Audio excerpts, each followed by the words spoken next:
It's time we had a talk. Hi, I'm Philip Blumel. Welcome to No Uncertain Terms, the official podcast of the Term Limits Movement for the week of March 16, 2020. Your sanctuary from partisan politics. U.S. Term Limits Executive Director Nick Tomboulides and I have been taking advantage of every opportunity to spread the word about congressional term limits and the convention's strategy to achieve them. Over the last week or so, I was a guest on the podcast of a South Florida congressional candidate, Mike Bloomling, and Nick spent some time with author Neil Simon, who's been beating the term limits drum in the national media since the publication of his new book. For our podcast this week, we'll share some excerpts from those conversations. Roll it. Neil Simon, thank you for being on No Uncertain Terms. So, Neil, you are a businessman, you are a CEO, comes from the financial sector. You ran for the United States Senate in 2018 as an independent against Ben Cardin, who is one of the longest-serving professional politicians in America. And you have a new book out now, Contract to Unite America. It is a fantastic read. And this is, in my opinion, I've just read it, it's a manifesto against partisanship, against tribalism. What you're doing is you are laying out practical steps on how to bring our country together. So my first question for you is, what motivated you to write this book, and what are you hoping to achieve with it? I'm motivated to try to turn things around for our country. When I was campaigning, and I talked to a lot of people around Maryland and really around the country, one thing that everybody agrees about is that our government's broken and it's not working. We're not addressing the big issues that are important to our society, whether it is preparing for the jobs of the future, improving our education system, controlling our healthcare costs, resolving immigration, or things like today, having an efficient government that can respond to a crisis like the coronavirus.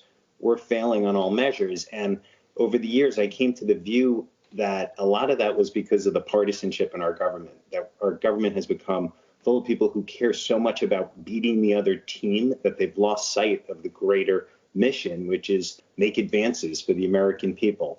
You know, just to let our audience know, you are in a unique position as one of the few people who's actually run not just against a long-term incumbent, but one of the most entrenched incumbents in America, Ben Cardin. When you ran against him, he had been elected for over 50 years. That was 2 years ago. So the number is just going up, and nobody knows when he might decide to retire. One thing that stood out for me in the book was when you were running, this was in 2018, his campaign only agreed to one debate with you. And the one they agreed to was on a Sunday afternoon during a Baltimore Ravens football game. So very few people saw it, or fewer people saw it than would have otherwise saw it if it had been, in a normal televised slot. Even if you had kicked his butt, Neil, and I'm sure you did, he made sure people wouldn't know about it. And that, to me, that's pretty much the trend of how an incumbent behaves, is it not? They will claim, oh, why don't you just vote me out? But behind the scenes, they do everything in their power to stifle the challenger to ensure that the message can't get out there in time. What was your experience with that? So the subtitle of my book is 10 Reforms to Reclaim Our Republic. And one of them that I talk about is term limits, and I'm sure we'll get to that. Another one is about debates. And most people don't think about the way debates work. But debates have really been coerced by incumbents and used as another tool to protect their territory. So in my case, Cardin actually agreed to have two, but the first one did in fact go very well for us. And it was right after that I peaked in the polls at 18%. And a reminder to your listeners, I was running as an independent in a three-way race. So 18% was by far more than any other unaffiliated candidate in the country. Remarkable. And then what happened was he would never schedule the next debate. And we had also discussed with his campaign having a series of town halls. He would never schedule those. And there is no mechanism to force that to happen. Yeah, it's interesting. If you write the rules, you tend to win the game more often than not. And that is certainly true for incumbents.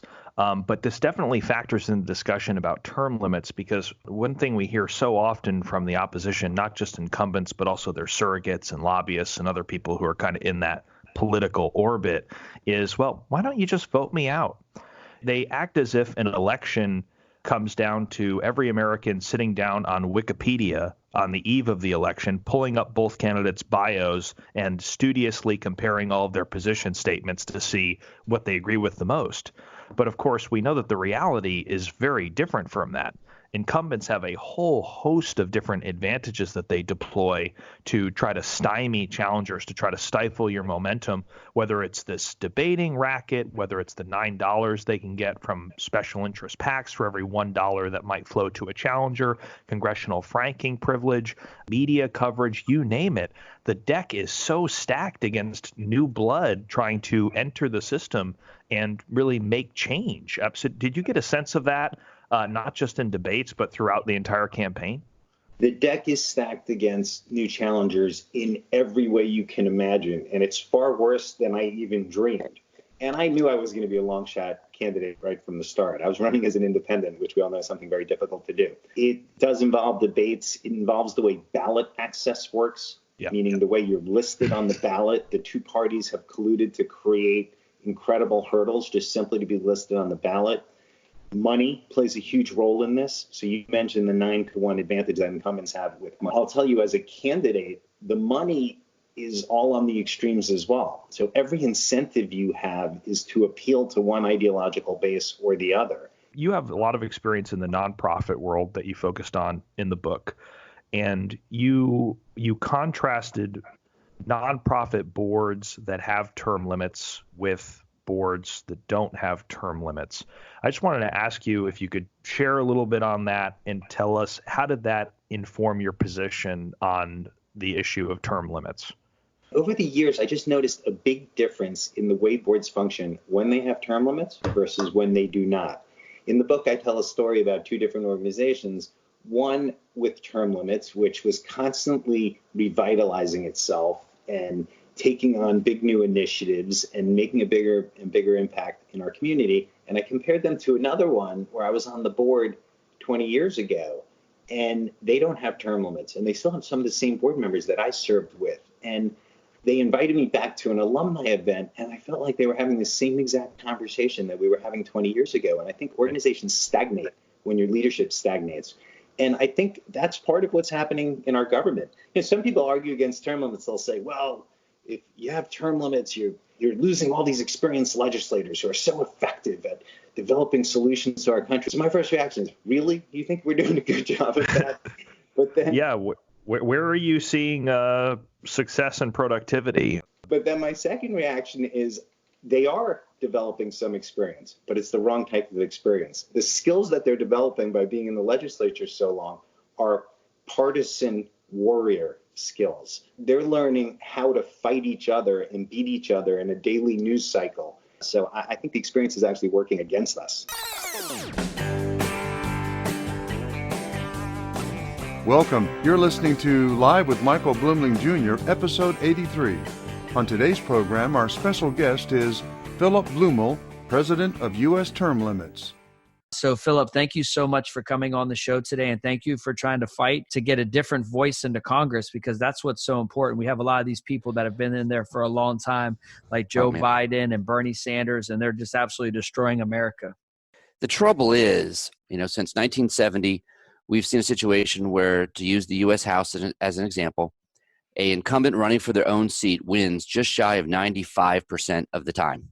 All right? It is hard to beat an incumbent. And what happens is an incumbent gets in, cannot be dislodged, and never leaves until they are until they retire, or they die, or they're indicted. And truth is, indictment doesn't necessarily even do it, because in this last election cycle, we had two sitting members of Congress that were indicted for serious crimes and yet won re-election. So there's something wrong with the system where 95% of the time an incumbent gets reelected. What's the causative effect of people like Lois Frankel, Elijah Cummings, Maxine Waters, Adam Schiff, Nancy Pelosi, all these Chuck Schumer, all these people across the country? What is the collateral damage that actually has occurred? Because here I am trying to live that American dream, and then it gets shut in your face. How many times have somebody been in that situation and it had a negative impact on their lives just so that Lois Frankel can become rich in U.S. Congress? Well, let me ask you, why would Lois Frankel be attentive to constituents, to the voters, to you, when her name doesn't even appear on the ballot, right? When statistically she has so small of a chance of losing an election, the people of her district are just simply not very important to her. They're not required for her to be successful at what she's doing as a career politician. And Lois Frankel is a career politician. She served in the state legislature where she opposed term limits. Then she became the mayor of West Palm Beach, where she opposed term limits. In fact, she even tried to get them extended so that she could stay the mayor of West Palm Beach longer. And it's only because there was a little bit of a rebellion in West Palm Beach that she had to back down, and the council wouldn't go along with her plan to loosen the term limit. So she was tossed out of that position by term limits again and ran for Congress, where she continues to oppose term limits. She is not a signatory of the U.S. term limits pledge to support a constitutional amendment to limit the terms of Congress, and she's opposed term limits at every turn throughout her career. Now, I don't think that you should expect a career politician with such a tenuous connection to voters to care about them. And that's the problem with having an entrenched incumbency. They just don't need us. And the only way that I can see, the only achievable way that I could see to attack that problem is by changing the process. And the number one reform that I recommend, of course, is term limits. There's several articles out there by members of Congress who are in the system, and they just become disenchanted. And some people learn to accept the bureaucracy, and some people just leave. So you either stomach it, or you become a part of it, or you leave because you can't take it. So that's pretty much what we're under right now. We're under this system that is failing, and it's failing the American people. But also, as a result, there's a collateral damage that we talked about earlier. We're 28th in literacy in the world. But before President Trump was here, we were giving terrorists, the Iranians, money to kill Americans. So we're contributing to terrorist activity and the death of American soldiers. So these are the kind of things. We're letting open borders. We're letting people just come in here and create because there's a limited amount of resources, unfortunately. And so when you have an illegal coming in, you have sanctuary cities, you have all these things that are happening, there's a consequence to that.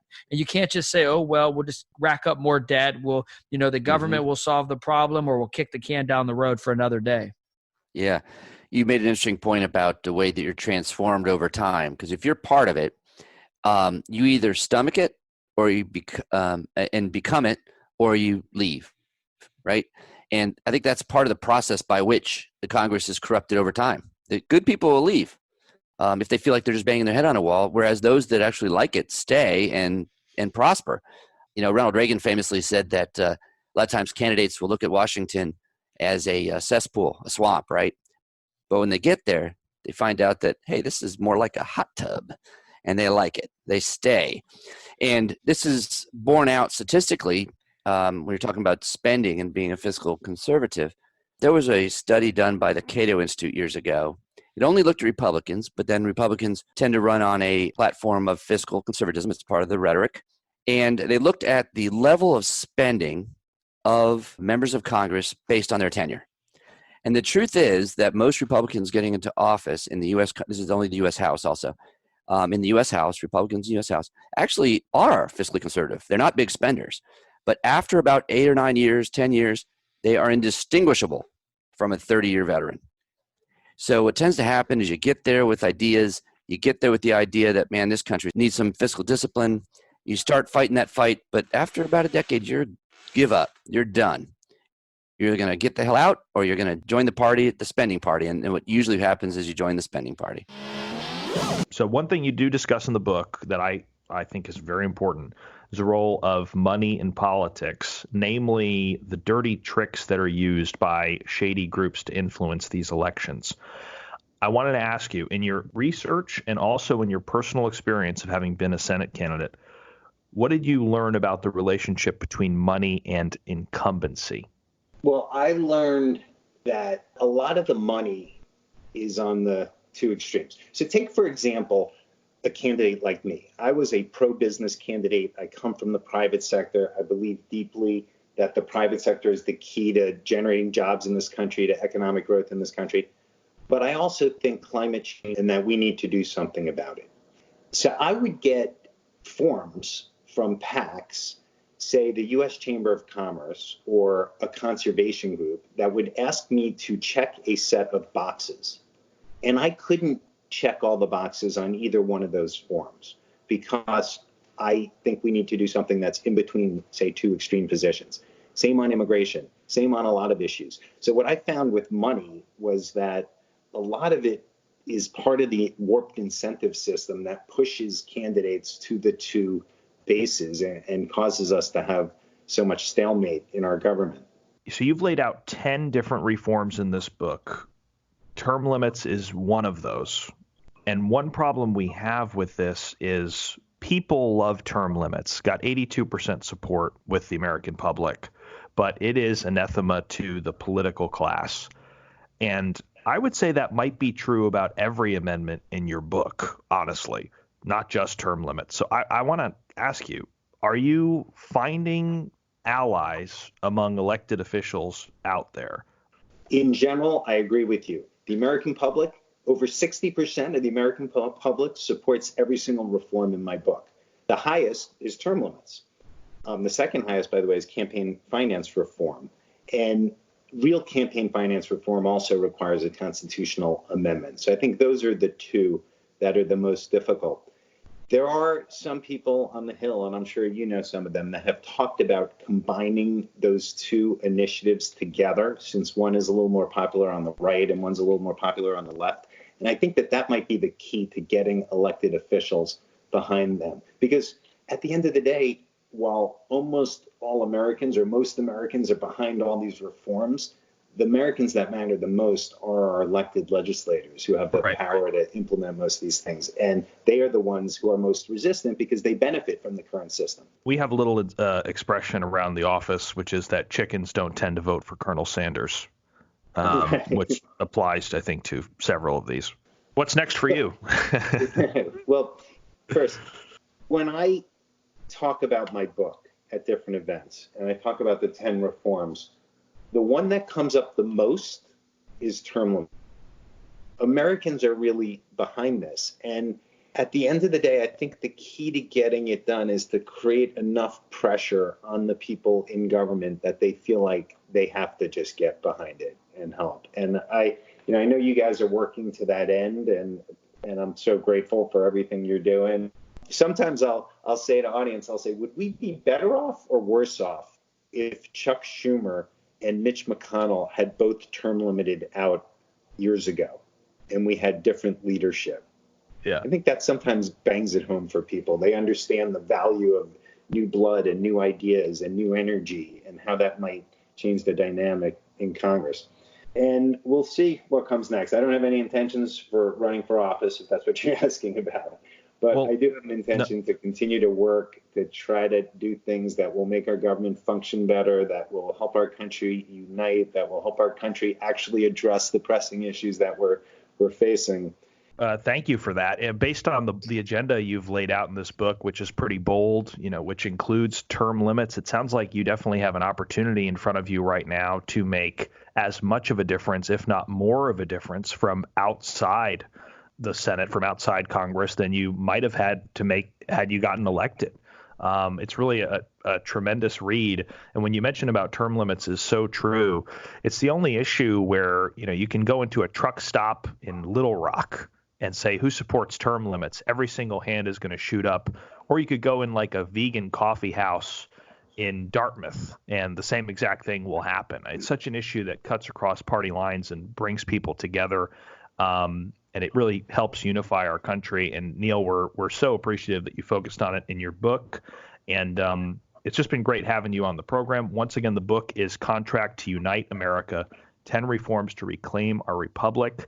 It's a fast-paced read packed with great information, solutions, including term limits. Thank you for writing this, and thank you for being on the podcast. Thank you, Nick. Thanks for joining us for another week of No Uncertain Terms. The bill in Florida to put 8-year school board term limits on the ballot statewide in November has passed all its committee stops and has been approved by the full House.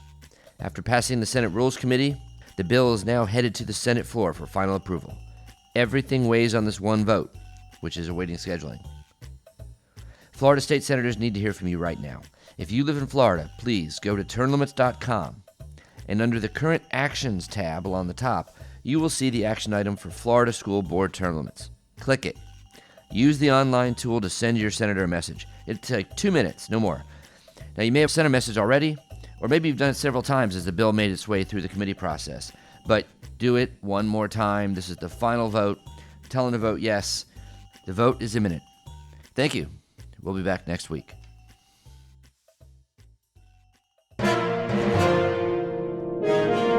USTL.